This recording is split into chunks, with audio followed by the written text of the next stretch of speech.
Was Wissenschaftler gemacht haben, das Deutsche Institut für Wirtschaftsforschung, das IW, also in Köln, haben einfach ihr Programm gelesen und haben das ernst genommen und haben versucht zu quantifizieren, was würde das bedeuten. Und die Zahl, wenn man es sofort auf einen Schlag machen würde, dass dann an die 100 Milliarden an Steuermindereinnahmen resultieren würden, ist aus 3 unabhängigen Quellen so bestätigt. Da können Sie nicht sagen, das ist eine Fantasiezahl.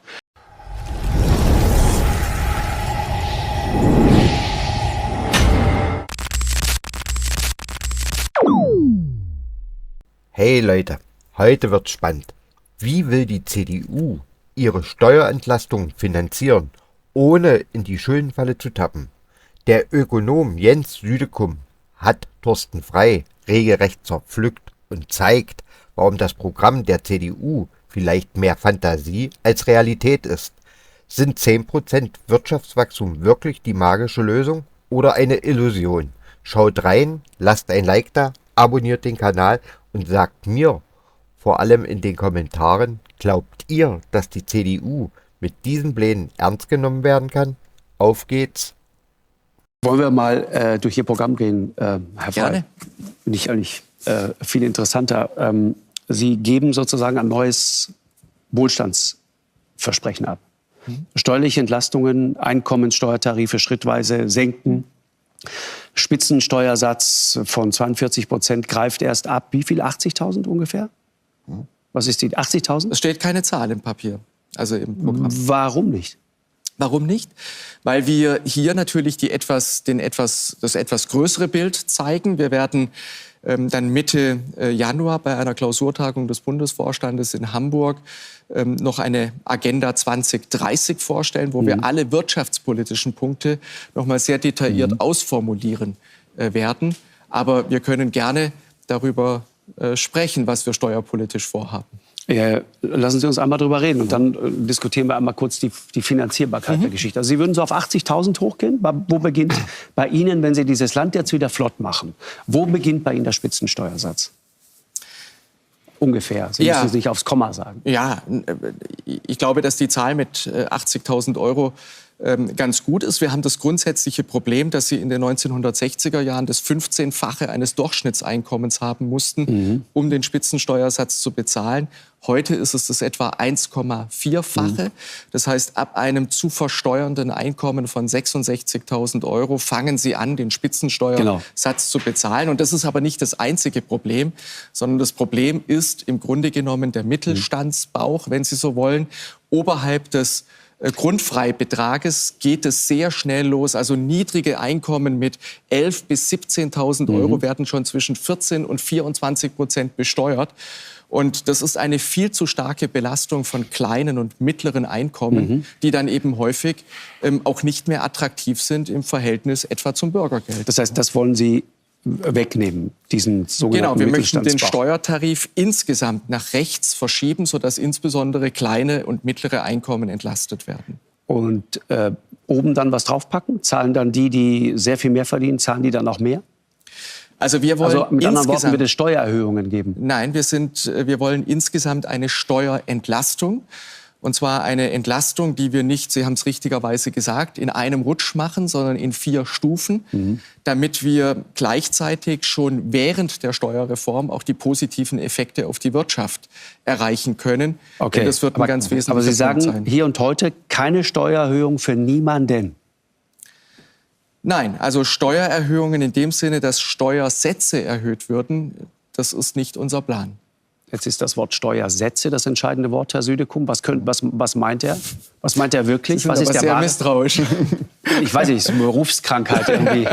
Viel zu lange wie soll man sagen, professionelle Deformationen. Uns geht es nicht um Umverteilung, sondern um Entlastung. Ist schon klar. Aber Sie sagen, Steuersätze werden nicht steigen. Was wird denn dann steigen? Ja, okay. Was ist der Plan? Thorsten Frey kann ja selber sagen, was er meint. Also ich habe einen Verdacht, dass es darum geht, dass man sagt, man will die Sätze senken, aber daraufhin so viel Wachstum kreieren, dass darauf doch wieder die Steuereinnahmen sprudeln, Dann kann man sagen, die Steuereinnahmen sind gestiegen, obwohl die Sätze gesunken sind. Das ist die frohe Hoffnung, die gab es schon oft in der Wirtschaftsgeschichte. Die ist nur eigentlich selten bis nie eingetreten. Und die Hoffnung, die hier zum Vorschein kommt, wie viel Wachstum müsste man denn erzeugen, damit sich wirklich diese Steuersenkungen, die diversen Steuersenkungen, die, wenn man alles nimmt, was im Programm steht, auf eben diese besagten 100 Milliarden addieren, wenn man es auf einen Schlag umsetzen würde. Wenn man es stufenweise macht, dann würde der Betrag etwas geringer im ersten Jahr. Aber man bräuchte Wachstumsraten, wenn man es komplett machen würde, von 10%. 10% Wirtschaftswachstum in einem Jahr. Das hat es quasi in der Geschichte der Bundesrepublik. Haben die Chinesen das mal geschafft? Jahr einmal hat das in Deutschland geklappt. Das war im Jahr 1955. Danach nicht mehr. Okay. Aber die Grundannahmen sind falsch. Also schon die 100 Milliarden sind falsch, die Sie ansprechen, Herr Wurden Südekum. mittlerweile von 3 Instituten unabhängig errechnet. 90 bis 100 Milliarden. Also Aber die können sich alle irren. Herr Frey sagt uns jetzt, wie es wirklich Ich kenne ist. nur die Berechnungen von Ihnen und dem Herrn Bach. Ansonsten kenne ich keine weiteren, aber sie sind Das Institut jedenfalls der deutschen falsch. Wirtschaft hat es heute auch im Und Prinzip vor allen bestätigt. Dingen, ja, genau, das ist ja, glaube ich, der Herr Bach. Nein, oder? das Institut der deutschen Wirtschaft ist der Michael Hüter, das jedenfalls Arbeitgebernahe ist es Institut in so, Köln. Sie haben ja gar nicht alle Grunddeterminanten, um so etwas berechnen zu können im Programm. Aber ich will gerne ein Beispiel nennen. Wenn man die Einkommensteuerreform umsetzt, dann würde das im ersten Jahr zu einer Entlastung von etwa 10 Milliarden Euro führen. Diese 10 Milliarden Euro würden etwa hälftig von Bund und Ländern finanziert. Wenn Sie jetzt eine Entlastung im ersten Jahr von 5 Milliarden Euro haben, die vom Bund finanziert werden muss, dann wage ich einfach die Prognose, und wir haben ja auch Einsparungsvorschläge gemacht, dass Sie das in einem Bundeshaushalt mit dem Volumen von 480 Milliarden Euro auch entsprechend finanzieren können. Also diese Zahlen, die da im Raum stehen, das sind Horrorzahlen, die mit der Realität nichts gemein haben. Das bezieht sich ja nicht nur auf die Steuersenkung. Ja, und ne? jetzt habe ich eines noch unterstellt, nämlich dass bei diesen 5 Milliarden Entlastung, die der Bund zu finanzieren hätte, die Bürger das alles aufs Sparbuch legen würden, nichts konsumieren würden, nichts investieren würden. Denn sobald sie das tun, gibt es natürlich bereits eine Refinanzierung über die Steuer. Sie wollen ja noch mehr. Ne? Sie wollen den Mehrwertsteuersatz für die Gastronomie von 19 auf 7% reduzieren. Was ja, all das, was ich da höre, ist ja, finde ich, eine gute Sache. Also, ich weiß nicht, Herr Südekum würde wahrscheinlich zustimmen. Das kann man machen, ja. Die Frage, ich will nur mal eben sagen, weil Herr Frey das gerade eben so angedeutet hat. Ich habe mir auch die Mühe gemacht, das Programm komplett zu lesen. Und an 2 Stellen steht das Wort schrittweise. Eine schrittweise, das ist bei der Einkommensteuer und das ist bei der Körperschaftsteuer. Da steht das Wort schrittweise. Die Körperschaftsteuer soll wie sinken? Soll sinken um 5 Prozentpunkte. Bei der Körperschaftsteuer sind es heute 15% auf 10%. Da kommt die Gewerbesteuer obendrauf. Das ist die Unternehmensbesteuerung für Kapitalgesellschaften insgesamt auf maximal 25%. Das ist der Plan. Vergleich dazu Amerika, der Plan runter auf 15, glaube ich. Die wollen natürlich jetzt mit Donald Trump wesentlich weiter runter. In Amerika-Staaten, da gibt es 0%. Ich weiß. Und darüber kann man ja sprechen. Auch die anderen Parteiprogramme, SPD, Grüne, haben ja auch Vorschläge gemacht, wie man Unternehmen entlastet. Da ist es die Investitionsprämie, also dass man eine Entlastung macht, aber nur für Unternehmen, die auch tatsächlich investieren. Aber das sind Detailfragen, würde ich sagen. Wichtig ist jetzt erstmal, das Wort schrittweise taucht an diesen 2 Stellen auf. Aber es kommt ja noch viel mehr. Sie wollen den Soli abschaffen, 12 Milliarden. Da steht nicht schrittweise, da steht auf einen Schlag. Dann geht Sie wollen den für alle abschaffen, ja? Das ist weg dann. Zahlen dann nur Zahlen ja eh nur noch der Soli ist heute faktisch eine verkappte Unternehmenssteuer. Ja, genau. 12 aber da Milliarden steht im Jahr, die sind dann weg. Und damit da lese entlasten ich, wir die mittelständische Wirtschaft. Ja. Genau, aber da steht sofort abschaffen. Senkung der Stromsteuer, Senkung des Mehrwertsteuersatzes in der Gastronomie, dann eine Erhöhung der Kilometerpauschale. Entschuldigung, ganz kurz, nur einmal ausreden, damit wir alle verstehen, worum es geht. ein bisschen angekündigt, das wären Horrorzahlen. Ich meine, was Wissenschaftler gemacht haben, das Deutsche Institut für Wirtschaftsforschung, das IW, also in Köln, haben einfach ihr Programm gelesen und haben das ernst genommen und haben versucht zu quantifizieren, was würde das bedeuten. Und die Zahl, wenn man es sofort auf einen Schlag machen würde, dass dann an die 100 Milliarden an Steuermindereinnahmen resultieren würden, ist aus 3 unabhängigen Quellen so bestätigt. Da können Sie nicht sagen, das ist eine Fantasiezahl. Jetzt sagen Sie, wir wollen quasi vielleicht das nicht auf einen Schlag machen, sondern schrittweise. Ich habe es nochmal nachgerechnet. Also wenn ich jetzt sage, die beiden Punkte, wo schrittweise steht, habe ich jetzt mal gerechnet, die würden dann auch in Viertelscheiben, ja, also nur ein Viertel davon im ersten Jahr, ein Viertel im zweiten für die Legislatur, dann würde dieser Minderbetrag, der resultieren würde bei den Steuereinnahmen, von 100 auf gut 60 Milliarden sinken. Das heißt, da wäre aber immer noch ein Loch von 60 Milliarden. Und Sie haben gleichzeitig ja gerade auch wieder gesagt, Sie wollen keine Steuer erhöhen. Sie haben gesagt, über die Schuldenbremse wird auch nicht geredet. Ja, das heißt, Sie haben keine Einnahmenerhöhung dagegen und haben auch mehrfach, auch in Interviews ja gesagt, wir wollen das über Wachstum finanzieren. Aber nicht nur, auch aber über 60 Milliarden Steuerbindereinnahmen über Wachstum selbst zu finanzieren, ist rein rechnerisch eine Wachstumsrate dann von 6%. Ja. Weil Sie ja selber sagen, 1% Wirtschaftswachstum sind ungefähr 10 Milliarden Steuereinnahmen. Da können Sie die Rechnung ja selber machen. Wenn 60 Milliarden fehlen, Aber Herr Söder, brauchen Sie 6% Wachstum. Und ich sehe nicht, wo die herkommen sollen. Aber darf ich Sie auf Folgendes hinweisen? Ich finde, die Zahlen sind trotzdem falsch, weil sie von falschen Annahmen ausgehen. Aber sie rechnen auf jeden Fall mal alles zusammen. Sie unterscheiden nicht zwischen Bund, Ländern und Kommunen beispielsweise. Die Länder werden sich freuen, wenn sie die Steuerreform auf deren Kosten machen. Wenn sie die kalte gerade die Länder und Progression, Kommunen sind natürlich aber Herr Lanz, in diesen Tagen finanziell üblichst ausgestattet. diese Woche wird die kalte Progression abgemildert. Das werden wir in zweiter, dritter Lesung im Bundestag beschließen. Was ich gut finde. Ja, das finde ich auch gut. Deswegen werden wir dem auch zustimmen. Das passiert aber, ohne dass es einen Bundeshaushalt 2025 gibt. Also das ist natürlich schon so eine Sache. Ja? Man senkt die Steuern, ohne dass man tatsächlich eine finanzierende Grundlage hat. Aber darauf will ich gar nicht eingehen. Das muss man jedenfalls Ich finde erst mal gut, dass Sie das mitgehen. Das finde ich wirklich gut. gut. Und im Übrigen, die Hälfte davon bezahlen die Stimmt Länder. es, dass die FDP, die immer so versessen ist auf Steuersenkungen, dass die diesem Abschmelzen der kalten Progression nicht zustimmen wird? Doch, die stimmt auch Jetzt zu. auch, ja? Die stimmt. Ah, die Die machen das FDP auch. hat zuerst Ja gesagt und dann hat die Union Ja gesagt. Ja. So viel gehört zur Wahrheit dazu. Okay, so Da was. habe ich Dann habe ich überhaupt das, kein Problem sorry, damit. falsch im Kopf. Der Punkt ist etwas anderes. Die kalte Progression war in einem Gesetz drin, nämlich dem Steuerfortentwicklungsgesetz, mit ganz vielen bürokratischen Regelungen. Dem hätten wir nie zugestimmt, das haben wir immer gesagt, und die FDP offensichtlich auch nicht. Jetzt hat man das rausgelöst und jetzt steckt da nur noch drin die kalte Progression, der Kinderfreibetrag und das Kindergeld. Und mit diesem schlanken Paket sind Sie wir fein? konform und machen das mit. Okay. Aber die Hälfte davon zahlen die Länder.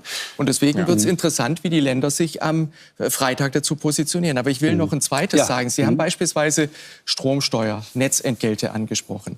Dafür haben wir Gegenfinanzierungen vorgesehen. Wir setzen im Bereich der Energiepolitik auf konsequente CO2-Bepreisung. Und wir möchten mit den Einnahmen aus der CO2-Bepreisung vor allen Dingen die Stromsteuer auf das europarechtliche Minimum bringen. Und wir möchten auch eine deutliche Reduzierung der Netzentgelte erzielen. Das wird aber den Haushalt nicht belasten, weil das über die CO2-Einnahmen den Haushalt wieder finanziert. Das kann man da also nicht mit dazu rechnen. Und ich will das auch sagen, viele, und das wird ja auch hier deutlich, die können sich gar nicht vorstellen, dass man in diesem Haushalt auch Einsparungen vornehmen kann. Wir hatten uns ja schon mal drüber unterhalten, hier an Deswegen habe dieser ich vorhin Stelle. gesagt. Ja. Aber natürlich geht es. Natürlich geht es, wenn Sie 100.000 Bürgergeldempfänger zusätzlich in Arbeit bringen würden, würde das Einnahmen von 3 Milliarden Euro bringen. Und wir zeichnen auch einen Weg, wie das letztlich funktioniert. Und deswegen muss man sagen, wir setzen auch auf Einsparungen. Ja. Aber Entschuldigung, wenn Sie jetzt sagen 3 Milliarden, wenn Sie 100.000 Bürgergeldempfänger in Arbeit bringen, das ist also die Rechnung, die Zahl, die stimmt in etwa. Ja. Aber ich habe Ihnen ja gerade vorgerechnet, gesamtstaatlich reden wir immer noch über einen Betrag zwischen 60 und 100 Milliarden. Das heißt, für das gesamte Bürgergeld sind aktuell Ich habe Ihnen ja 50 gerade Milliarden im vorgerechnet, Sie haben Bundeshaushalt. das Zahlen Ja, das spielt keine einbezogen, Rolle, die wie es sich gar das nicht auf gibt. Bund und Länder. Wenn Sie diese Politikwende umsetzen, Ja, dann auch gilt die das ja für ganz Deutschland, für Bund und Stromsteuer, Länder. Sie wissen auch, Das heißt, Stromsteuer das sind etwa 6 bis 7 Einsparpotenzial, Milliarden das Euro. Einsparpotenzial beim Bürgergeld ist bei weitem nicht ausreichend. Also selbst wenn Sie das Bürgergeld kürzen würden, diese Sanktionen verschaffen würden, worüber Sie ja reden, können Sie darüber im Prinzip Beträge mobilisieren und einsparen, die im 2- bis 3-stelligen Millionenbereich liegen durch Verschärfung der Sanktionen. 2 bis 3 Millionen, keine Milliarden. Millionenbereich. Natürlich, wir reden jetzt hier bei denjenigen, wo es um Sanktionen geht, ja, um eine sehr überschaubare Gruppe. Da ist Aber Herr nicht viel Südekow, finanzieller Spielraum. schauen Sie doch einfach mal, wie die Aber Herr Frey, bei Ihrer Bürgergeldausgaben Rechnung, gestiegen sind in den wenn letzten Sie Jahren. es schaffen würden, also jetzt, es gibt ja ungefähr 1,7 Millionen Bürgergeldempfänger, die im Prinzip für den Arbeitsmarkt zur Verfügung stünden. Genau. Viele davon auch nicht wirklich. Aber wenn man es jetzt schaffen würde, 1,7 von 100.000 5,6. davon in Arbeit zu bringen, sind es 2 bis 3 Milliarden. Ja? Und das ist im Vergleich zur Lücke, die einfach das CDU-Programm aufwirft, ein sehr, sehr kleiner Betrag. Das sind ja nicht mal 10%. Ja, weil es doch auch nur ein Beispiel ist. Wenn Sie mögen, kann ich Ihnen weitere Beispiele nennen. Unter einem Beispielsweise die 67 Milliarden Euro Subventionen, von denen die Bundesregierung selber spricht. Wir möchten den Staat schlanker machen. Heißt zum Beispiel, die Bundesregierung hat allein in dieser Legislaturperiode nur bei den Ministerien eine 4-stellige Zahl von zusätzlichen Beamten eingestellt.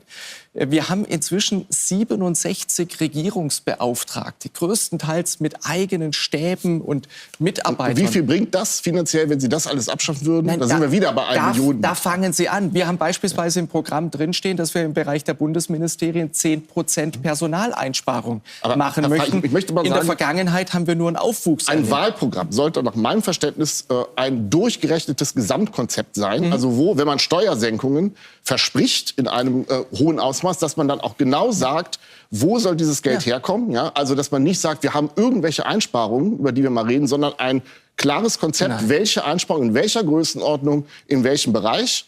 Oder Kreditfinanzierung. Aber man kann nach meinem Verständnis nicht einfach sagen, ich verspreche allen erstmal sehr viel Steuersenkungen an allen möglichen Stellen und sage aber zur Frage der Gegenfinanzierung im Prinzip nichts und habe nur so eine vage Hoffnung, dass man im Bürgergeld irgendwas das ist keine vage könnte. Hoffnung, sondern es ist ein Das heißt, Ihr ganzes Programm aber ist im Prinzip auf Sand gebaut. Darf ich Sie als SPD-Mitglied einmal fragen? Das hat nichts mit SPD-Mitglied zu tun. Wenn man die Institute anschaut, die haben ja auch die anderen Parteiprogramme untersucht. Und bei der SPD, meine ich, sind es etwa 50 Milliarden, 30 Milliarden Euro. Und das Einzige, was die SPD dazu sagt, ist, dass man zusätzliche Schulden machen möchte. Das ist aber genauso eine vage Hoffnung, weil unsere Verfassung schließt es aus. Sie können nur mit einer verfassungsändernden Mehrheit die Schuldenbremse ändern. Also ist es eine seriösere Form der Gegenfinanzierung. Diese Art von Reform, die mittlerweile so ziemlich jeder in Deutschland empfiehlt, auch die Ministerpräsidenten der Union, haben ja alle im Prinzip für eine Reform der Schuldenbremse sich ausgesprochen. Insofern war ich auch sehr überrascht, dass dann im Wahlprogramm so ein harter Satz steht. Und heute ist es einstimmig beschlossen worden von den Vorständen von CDU und CSU. Da waren eine ganze Reihe von Ministerpräsidenten dabei. Einstimmig ist es beschlossen worden. Darf ich, Herr Frey, einmal, weil wir gerade über Schuldenbremse sprechen, was ist denn eigentlich wirklich Ihre Position zur Schuldenbremse? Ich bin als geneigter Beobachter verwirrt. Warum? Weil am 13. November bei dem Wirtschaftsforum der SZ Herr Merz sagt, naja, so Schuldenbremse, wenn es nicht konsumtiv einfach rausgehauen wird, dann kann man darüber reden. Am 14. November, nur einen Tag später, kommt Carsten Linnemann und sagt, Schuldenbremse steht, und zwar ohne Wenn und Aber. Am 4. Dezember, 2 Wochen später, sagt Friedrich Merz, wir haben immer gesagt, dass die Schuldenbremse richtig ist, aber ich habe mir in der Politik abgewöhnt, niemals nie zu sagen. Wer weiß, was morgen noch so auf uns zukommt. Und Nachfrage, doch eine Reform, na, da schauen wir mal. 16. Dezember, gestern, Kollegen von Table Media, sagt Friedrich Merz, am Ende des Tages, angesprochen auf die Schuldenbremse, kann man über alles reden. In Ihrem Programm steht, wir halten an der Schuldenbremse fest. Was nun? Wer schreibt, der bleibt. Das, was bei uns im Programm steht, also das haben die Kollegen von Table auch aufgeschrieben. Und das halte ich auch für schriftlich. Wir haben das heute einstimmig beschlossen und ich halte es für komplett richtig. Ja, das ist ja in Ordnung. Weil die Schuldenbremse, das ist ja aber nicht warum dieses Meandern? Also ja und nein und konsumtiv nein und Investitionen ja und vielleicht doch, aber vielleicht auch nicht. Also unser Programm ist glasklar und das ist für mich die Basis. Programm vielleicht. Warum sagt der Kanzlerkandidat einen Tag nach Veröffentlichung am Interview was anderes? Das verstehe ich auch nicht. Es ist glasklar und es ist auch wohl begründet. Glasklar ist was anderes. Ich habe es Ihnen ja gerade vorgetragen. Es ist glasklar, was bei uns im Programm steht und es ist wohl begründet. Denn Hat bis Friedrich Merz das nicht gelesen? 2009 hatten wir die goldene Regel im Grundgesetz stehen, nämlich, dass man so viel Schulden machen darf, wie man Investitionen tätigt. Ja. Es hat erkennbar nicht funktioniert. Und deswegen ist es zwar bedauerlich, dass erwachsene Menschen in der Politik ein verfassungsrechtliches Korrektiv das ist doch in Ordnung. wie die Schuldenbremse brauchen, aber es ist absolut notwendig. Warum sagt Kai Wegner aus Berlin, Daniel Günther, Henrik Wüst, Heiner Haselhoff, genau. alle Ministerpräsidenten im Prinzip etwas anderes wie Sie gerade. Und warum gibt Friedrich Merz Interviews einen Tag nach Veröffentlichung des Warum haben die Programms, wo er heute das genau Gegenteil das, sagt? was ich eben gesagt habe, beschlossen? Also Sie wissen selber, wie das 2009 mit der Schuldenbremse entstanden ist. Nicht die Geschichte, nur ganz kurz, einfach nur, wir wollen es nur schnell verstehen, damit wir weiterkommen. Das wäre auch auf die Zukunft gerichtet gewesen, weil leider die Länder haben sozusagen die Verschuldensmöglichkeiten, die ja der Bund hat im Rahmen der Schuldenbremse, nicht. Genau. Und wenn die Länder das damals gewollt hätten, dann hätten sie das auch bekommen. Und wenn Sie das für Ihre Haushalte für notwendig erachten, dann wäre ich der Letzte, der so etwas, der dagegen etwas hätte. Wenn Sie würden sagen, wenn die Länderschuldenbremse an die Bund-Schuldenbremse angeglichen wird, das wäre okay.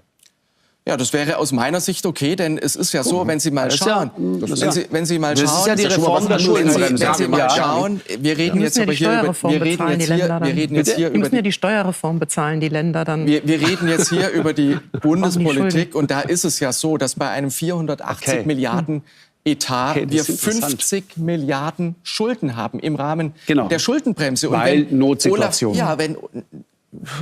Im Rahmen der ganz normalen Schuldenbremse, also unserer aktuellen ökonomischen Lage. Ganz kurz, damit die Leute das verstehen. Herr Südekum, korrigieren Sie mich, wenn ich was Falsches sage. Im Bund ist es so, dass man trotz Schuldenbremse ein gewisses Ausmaß an Schulden machen darf, wenn die konjunkturelle Entwicklung nicht besonders gut ist, was sie gerade ist. Nicht so richtig gut, deswegen darf der Bund 50 Milliarden ungefähr Schulden machen. In Ländern ist das nicht so. Die dürfen das nicht. In Ländern ist es etwas strikter. Die Länder haben keine strukturelle Verschuldungsmöglichkeit. Länder können auch diese Konjunkturkomponenten haben. Ja. Aber der Reformvorschlag, der im Raum steht, der Bund darf, abgesehen von der Konjunkturkomponente, 0,35% des Bruttoinlandsprodukts, das sind so 12, 13 Milliarden, sogenannte strukturelle Nettokreditaufnahme betreiben. Die Länder dürfen das nicht. Das war eigentlich 2009 mal so geplant. Die sollten eigentlich 0,15% des Bruttoinlandsprodukts machen dürfen. Das wurde dann an der Nacht- und Nebelaktion, die Legende sagt, von Horst Seehofer abgeräumt, der sozusagen das so gesehen gegen was anderes eingetauscht hat. Und ein Reformvorschlag wäre jetzt, dass die Länder ihre 0,15 bekommen. Kann man alles machen. Das ist aber natürlich eine Reform, die völlig unterdimensioniert ist. Also da würden wir über 6 Milliarden Euro reden, gegeben die Herausforderungen, vor denen Deutschland steht, in allen möglichen Bereichen. Wir müssen die Verteidigung bezahlen. Wir müssen wahnsinnig viel in die Infrastruktur investieren. Und es liegen ja große Berechnungen vor, wie der Mehrbedarf ist. Wir reden da eher über Beträge von 70 bis 100 Milliarden zusätzlich. Das heißt, diese kleine Reform von 6 Milliarden, die wird erkennbar nicht ausreichen. Aber das ist etwas, was Sie sich vorstellen können. Das andere bleibt. Schuldenbremse bleibt, ohne Wenn und Aber. Ist ja schon eine andere Aussage als im Wahlprogramm, weil da steht ja, es wird gar nichts gemacht. Also da stand ja der Teil mit den Ländern schon mal nicht drin. Ja, also ich glaube, meine Erwartung ist, das Programm, wie ich ja jetzt schon vorgerechnet habe mehrfach, ist erkennbar in der Form so nicht umsetzbar. Das heißt, was ich mir denke, was passieren wird, ist, dass dann man in Koalitionsverhandlungen mit wem auch immer am Ende einen Kompromiss finden wird. Und der wird eben entweder heißen, man muss doch Steuern erhöhen, also hat eine Art Liste von Steuererhöhungen, die man dann präsentiert.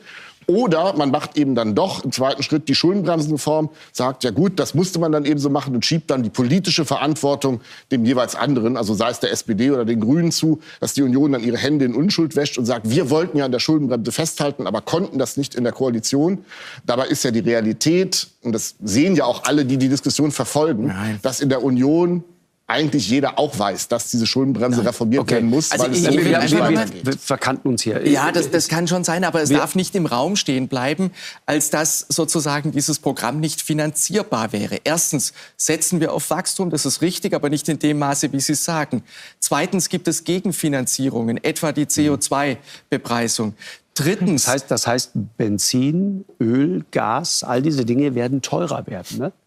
Ja, das heißt es übersetzt. Das bestreitet aber niemand. Die CO2-Bepreisung soll über ein Klimageld. Das ist eigentlich die Konzeption. Das ist die Idee von Rot-Grün. Sie können das natürlich auch zurückgeben, indem Sie Netzentgelte finanzieren oder indem Sie die Stromsteuer reduzieren. Das ist selbstverständlich möglich. Und nur um eine Größenordnung zu sagen. Ja, das wollen wir machen. Das sind etwa 6 bis 7 Milliarden Euro im Bereich der Stromsteuer. Also wir reden dort über erhebliche Beträge, die voll gegenfinanziert sind. Und ich habe das letzte Mal hier schon gesagt, auch im Bereich der Migration denken wir, dass man 10 Milliarden Euro einsparen könnte. Im Bereich des Bürgergeldes genauso. Eine letzte Frage, weil es auch darum immer geht, sozusagen die Veränderungsmüdigkeit dieses Landes, die großen Sozialsysteme, das ganz heiße Eisen, die Rente. was wollen Sie bei der Rente? Ich bin ein aufmerksamer Leser von CDU-Grundsatzprogrammen insbesondere, verbringe ganze Wochenenden damit. Und da stand im Mai drin, wenn wir unsere Rente stabil und finanzierbar halten wollen, spricht viel dafür, dass die Lebensarbeitszeit für diejenigen, die arbeiten können, steigen muss und folglich die Regelaltersgrenze an die Lebenserwartung gekoppelt wird.